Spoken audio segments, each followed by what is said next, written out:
هذه شيلة مهداة من البنات لوالدتهم جواهر الحدب أم خالد الطيار.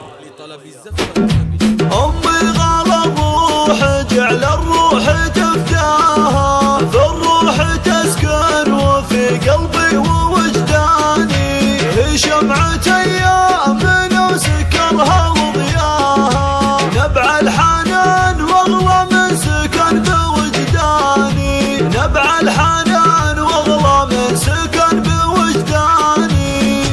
أمي غلا الروح جعل الروح تفتاها، أمي غلا الروح جعل الروح تفتاها، بالروح تسكن وفي قلبي ووجداني، هي شمعة أيامنا وسكرها وضياها، نبع الحنان واغلى من سكن بوجداني، جواهر اللي منانا دايم رضاها، هي جنة الروح والله ونور الأعيان، والجنة ربي جعلها تحت مطاها، وقربها الخير والسعد في الأزمان، وقربها الخير والسعد في الأزمان. الله الله يا يمه انت الحياة وانت دفاها، يا ام خالد يا نعمة ما لها ثاني، يا الطيبة يا الكريمة فيك نتباها، وحنا بناتك ونهدك عذب الالحاني، وانت لبناتك غلا الدنيا وشرواها، ومنزلك كل قلب وكل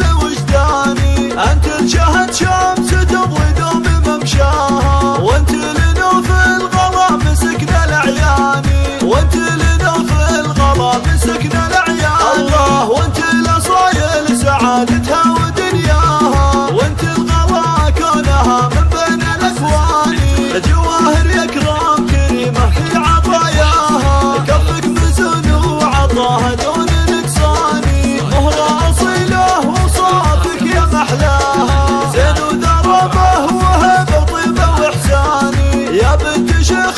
فعول طيب ينصاها، فراج الحدب رفيع القدر والشاني، فراج الحدب رفيع القدر والشاني، وبناتها احلى البنات نجوم باسمها، ربتهن على الادب دايم والاحسان، بنات شيخ المراجل بنت بناها، وليد الطيار وهو للجود عنواني، يحفظكم الله من الشرور وبلواها، ويطول بعمركم بفرحة واماني، ويطول بعمركم بفرحة واماني. أمي غلا الروح جعل الروح تفتاها، بالروح تسكن وفي قلبي